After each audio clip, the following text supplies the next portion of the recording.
The Democratic Republic of Congo has offered the U.S. exclusive access to critical minerals and infrastructure projects in exchange for security assistance.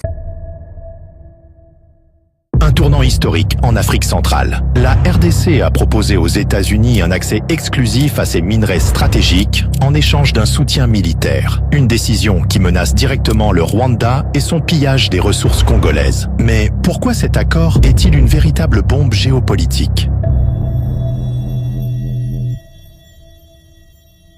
La guerre continue à l'est de la RDC. Face à l'agression du M23 soutenue par le Rwanda, Kinshasa veut reprendre le contrôle de ses ressources en proposant aux États-Unis un accord stratégique. Un accès exclusif aux minerais critiques comme le cobalt, le lithium, le tantal et l'uranium.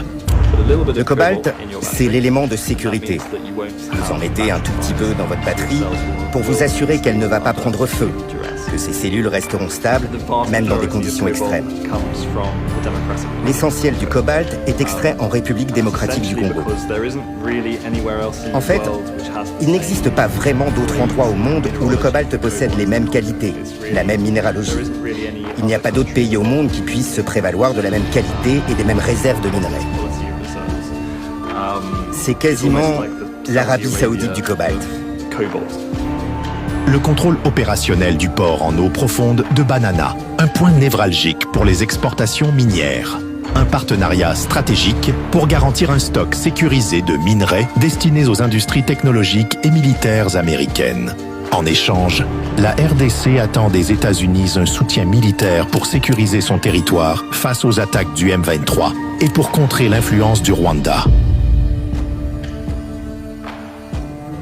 Depuis des années, le Rwanda de Paul Kagame est accusé de soutenir le M23 pour piller les ressources minières de la RDC et les revendre illégalement sur le marché international. Au fur et à mesure que nous sommes entrés en contact avec l'ennemi, on s'est rendu compte que c'était bel et bien l'armée rwandaise qui appuyait cet ennemi et que la guerre que nous menaient ces groupes armés M23 n'était qu'une guerre par procuration. Un rapport de l'ONU de décembre 2023 confirme que l'armée rwandaise a directement participé aux offensives du M23 en RDC. Plus de 4000 incursions ont été documentées avec l'utilisation de chars, de missiles antiaériens et même d'enfants soldats sous supervision rwandaise. Washington a récemment sanctionné 2 figures clés du régime rwandais, James Kabarebe, accusé d'être la liaison entre Kigali et le M23, Lawrence Kanyuka,